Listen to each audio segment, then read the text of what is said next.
kennameera isa jedhuuf kennameera maqaan. Eenyutu kenne isa jedhuuf immoo waaqatu beeka. Ana poolisii mitiiti Asteer Galaanaan Asteer. Waa'ee. Eenyudha maqaan kun dhugaan? Ana chirraati jawwisa internet mintiin beektan ani hin beekun jedheen. Dhaggeeffadhaa dhugaa waaqayyo maaliif ani koo tokkoffaa dursanii na gaafatanii jiru ana. Maqaa nama wajjin viidiyoo hojjetee hin beektaa jennaan hin beekun jedheen. Ergasiidha kan isaan maqaa guutuu natti argisiisan jechuudha. Maqaa ijoollee guutuu. Daqiiqaa lama wayiin dubbadhee bu'aa yoo isinitti baay'ate garuu waanuma kamuu caalaa namni maqaa kiyya dhugaa beeku anaan nama natti dhiyaatu malee namni biraa maqaa kiyya hin beeku. Garuu immoo waan abuuneen achi galeef abuuneetu na himee jechuu miti yookiin immoo Asteertu na himee jechuu otoo hin taane abbaan himee isaa himuu himameera waan dhabnus dhabneerra waan hin dhabus dhabeeran akka mataa kiyyaatti jechaadha. Ani Dubaay keessa waggaa tokkoo fi ji'a 11 jiraadhe tan keessa bahe. Waggaa tokkoo fi ji'a 11 ji'a waggaa lama yuun guunne jechaadha. Amma kana keessatti guyyaa takka nama mufachiisee hin beekne. Akka namni illee natti mufatu hin barbaadu. Garuu Galaanaan gaafa natti ani waan hunda keessa kan sin ajaa'ibu jechaadha. Ani duran seenu jedhee seenee bu'aan ture garuu ergan seenee immoo nan dubbadha. Ani biyya galee ji'a tokko biyyan ture dura. Gaafa qidaamee deebiin gaafa hojjaa lamaanii naa bilbilan. Gaafa qidaameen deebi'ee sanbata lafa oleen hojjaa duraa ijoollee ashaaraa galcheen gaafa hojjaa lamaanii naa bilbilanii borkootu sa'aatii 9 irratti si barbaadna naan jedhan. Maqaan kenne dhugaan ebeluudhaa dariin na gaafatan eeniin jedheenin. Kootu si barbaadna jedhan. Amma ani yoon dhaqe bahuu hin danda'u nan beeka akka bahuu hin dandeenye achitti. Sababbi isaa warri kaan dhaqii maaloo akkana ta'ii warri jechaa turtan beekna jechaadha. Sababbi isaa amma Asteer caalana afaan arabiffaa danda'a jara kana hubachiisuu danda'a.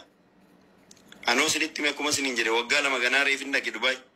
Waggaa lama kana keessatti iyyuu immoo ani ingiliffa xiqqoo hin danda'a malee arabiffaa hin danda'u surmayyuu. Afaan kamiina nama amansiisee kana ta'e jedheetu bahuu danda'a. Ishii maal wayya jennaan wanta soban qabne wanta Galaanaan as jiru sa'aatii tokko ol Galaanatti bilbilee wajjin hin naasee amma sa'aatiin koo ga'utti jecha. Maala wajjin hin naasee Galaana maal si gaafatan? Gaaffii nati gaafatamte maal jennaan gaaffii waa'ee uummata salaalee namatu si kennee akka namni si kenne akka namni si tokkome isa kana jettee caaltuun hin dhageesse jechaadha. Mana nabuun na bira jirti yeroo. Namatu na kenne ani immoo maaloon godhe mana sana gadi baay'ennaan yoo abbaa barbaadde kennite nama kennitu yoo qabaatte dhaqiiti gadi baay'ati seedhe. Ani hiriyootan qaba obbolaan qaba. Ani nama otoon dhaqee anis akkuma nama tokkotti nama lama nama sadi maqaa dha'ee bahuu nan danda'a garuu akkas hin barbaanne malli ani qabu maali biyya sana keessa bahuu jedhee murteesse. Digalee biyya sana keessa bahuu bichaatu na fala jedheetan biyya sana keessa bahe irra deddeebi'ee ani Galaana gaafachaa ture maal si gaafatu Galaana maal la gaafatu ani dhaquufan jira sa'aatii 8 irratti waamamee sa'aatii 2 ta'eedhaan Galaanatti bilbilochaadha. Sa'aatii 2 wayii gubbaa irratti Galaana sa'aatiin koo ga'eerani dhaquufani maal laa wayya jedheetan itti bilbile Galaanatti. Galaanaan garuu jawwee yoo sitti tole hin naqin ani sii mitiitii diina kiyyaaf iyyuu mana daa sanatti nama hin ergu yoo dandeesse mala yoo mala wallaalte immoo akka taatu ta'e yoo dhattee immoo nama himte namatti miti bahinaan jedhe. Ani naman himus hin qabu namni nani ebelu jedhee himus hin qabu.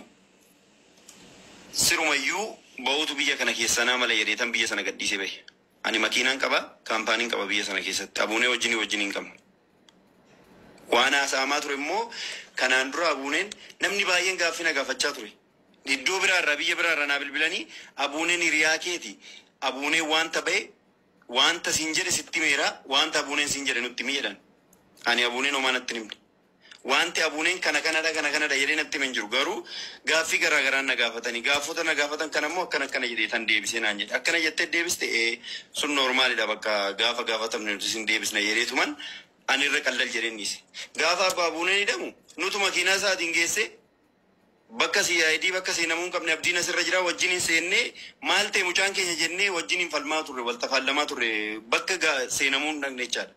Amma namaa gala erga darbe bakka sana garuu dhaquun hin eeyyamamu ture. Nuti garuu dhaqneet mucaan kun maal ta'e qaama keenya inda'uum abdiin bilbila isaatiin bilbile natti fakkaate jara sanatti. Maal ta'e mucaan kun akkanatti faamiliin dhufee as jirannaan galaasin nuun jedhan. Eshi jennee galle guyyaa lammataa abukaattotti bilbilee abukaattoo ani iddoo biraati abukaattoo fuudhetan abuunidhaaf abukaattoo geessee dhaqe. Gaafa nagee niitiin abukaattoo seentee akkana dhageettee gaafachuu jammartu ani baheera eessa jirtu jedheen nuu bilbilee abuuneen. Oo innoo baheera kottu bakka jenneeni baane ijoolleen biraas nu faana jiru.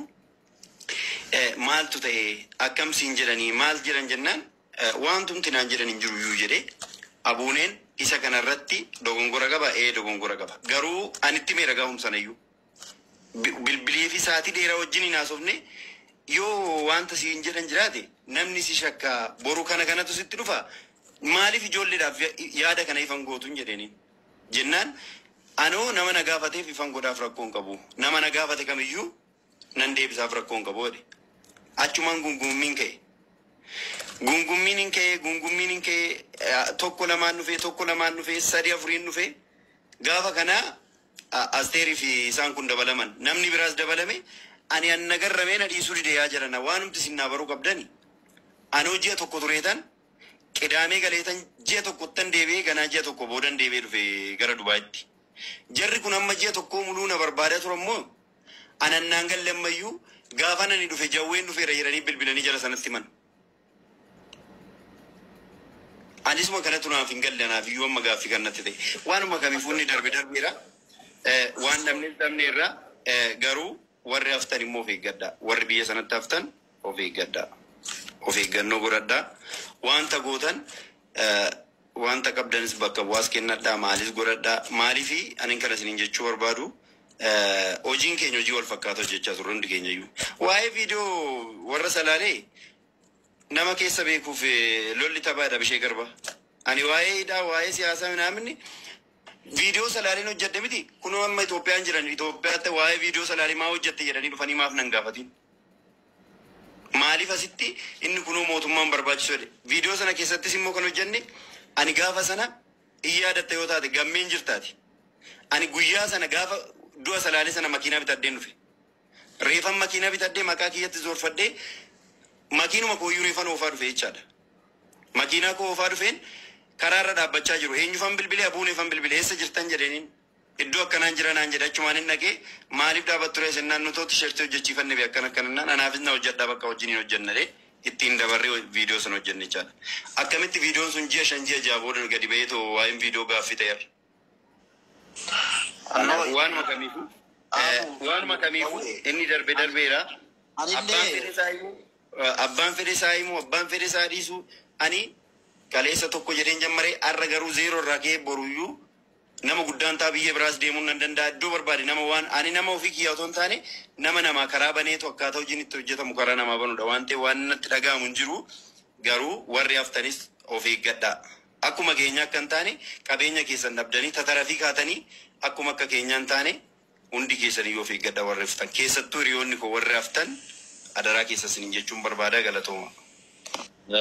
Isa kanarratti jawwee adillee baay'ee wajjin haasofne guyyaa gaafa sanaatti baay'ee tuttuqtee itta sa'aatii tokko ol baay'ee wajjin haasofte guyyaa gaafa sanaa ani deddeebee kanan siin jedhu ani gaafadheetan waan dubbadhe sanaan qabeenya kiyya dhiiseen bahee aabuu gaafadhu aabuun jedheetu bahee aabuun waan kennee bahee waan jedhe waan qabuuf aabuu gaafadhu goddanyaa keetii amma kamiyyuu yoo ta'u miidhamuu keen barbaadu anallee naa dhoksu ani gaafadheerraan nabee ati gaafadhu siifaa kennu yaada jiru waan jiru sittaa himuu jedheta yeroo baay'ee sitti deddeebise ati immoo isa dhiifteetu anaan na gaafannaan ani hawaanti gochuu dandeessu yoo jiraate bayi biyya sana keessaa yoo carraa argatte kanan siin jedhan isuma kanan carraa yoo argatte biyya sana keessaa otoo ni dhabi bayi qabeenya kee akka sirreeffadhu siin jedhati illee ergas geessee naa bilbiltee isa kanayyuu sirraa dhagee jechuudha akka tas keessa galteeyyuu innaa kanaaf hundumaafiyyuu inni ture hundisaa akka kana yaa Oromoo daba biraan qabnu of harkaayyuu. Kuni inaaffaa lafee namaa cabsu jechuudha. Tokko nyaatee tokko nyaatu dhuguma rabbiitiin nutumti jechuudha. Ijoolleen keenyi hojjechuuf biyyaa bahanii sababa.